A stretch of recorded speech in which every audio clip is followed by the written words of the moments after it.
Mensagem de hoje, 2 Crônicas, capítulo 13.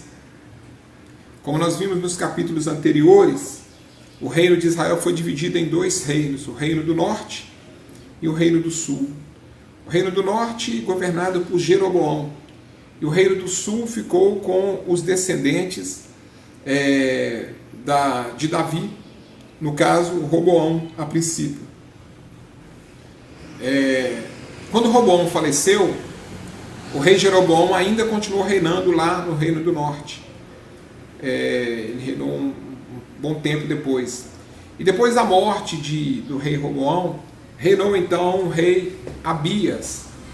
E a guerra entre Jeroboão e a casa de Davi, que foi declarada lá no início, na divisão do reino, ela continuava. Então, nesse momento em que Abias ele assume o reino, ele tem que guerrear contra Jeroboão. E eles então se preparam para a batalha e vão à guerra. O rei Jeroboão, no reino do norte, 10 tribos, com 800 mil soldados. O rei Abias, em Judá, somente 2 tribos.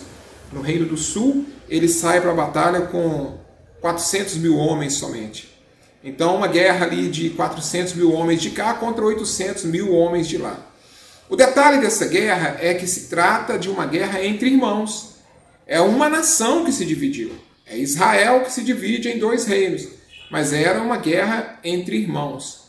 O outro detalhe é que desses irmãos, o menor, digamos assim, que era somente 2 tribos, o reino do sul, estava ainda servindo ao Senhor. Ainda estava com o serviço ao Senhor funcionando no templo, o povo ainda adorava ao Senhor, o povo ainda sacrificava ao Senhor. E o reino do norte, o irmão mais forte, que tinha 10 tribos, se desviou completamente de Deus. Então, quando os 2 irmãos se encontram para a batalha, o rei Abias, que era rei do reino do sul, que reinava sobre Judá, ele tenta chamar Jeroboão, que era o rei do reino do norte, à razão, dizendo para ele: Jeroboão, não venha guerrear contra nós. Você não está debaixo da cobertura do Senhor. Nós estamos servindo ao Senhor, mas você não.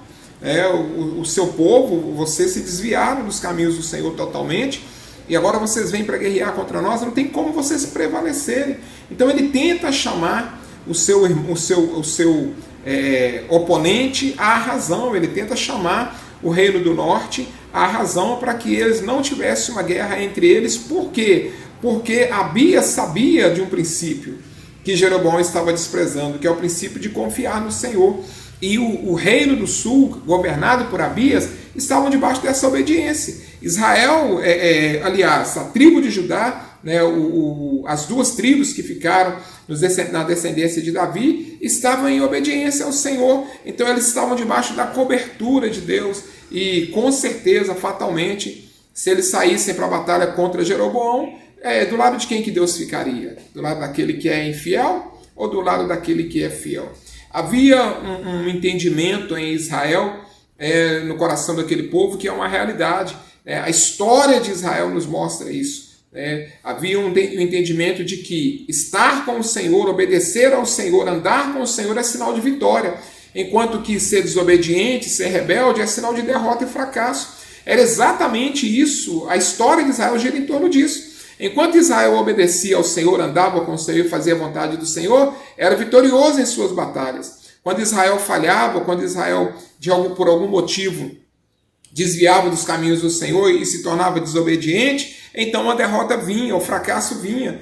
Isso já estava assim, bem alicerçado no coração daquele povo. Eles sabiam que a vitória deles residia em confiar no Senhor. Eles sabiam que a vitória deles residia em andar na presença do Senhor. Então, por isso que Abias chama Jeroboão à razão. Jeroboão, volta à razão, Do jeito que você está aí, não adianta me guerrear com o dobro de soldados que eu tenho, não, que a vitória é nossa, porque nós confiamos no Senhor. E foi exatamente o que aconteceu. Jeroboão, ele não dá ouvidos, ele sai para a batalha, e o rei Abias vence aquela guerra com 400 mil homens, enquanto que o Jeroboão tinha 800 mil.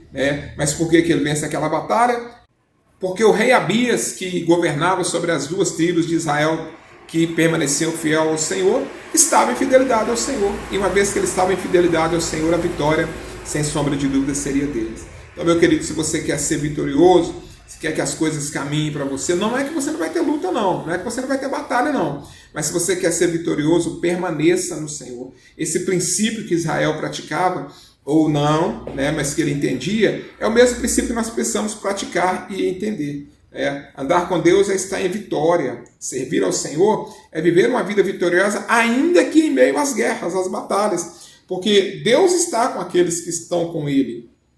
Aqueles que andam na presença do Senhor não serão jamais envergonhados. Amém? Senhor, eu oro e abençoo a tua igreja nesse dia e peço que o Senhor estenda as suas mãos sobre os seus filhos para que eles sejam valorosos, para que sejam fiéis, para que sejam obedientes ao Senhor, para que permaneçam na tua presença, Senhor amado, em obediência, de forma que o Senhor possa estar constantemente abençoando e fortalecendo a sua igreja, dando vitórias em nome de Jesus.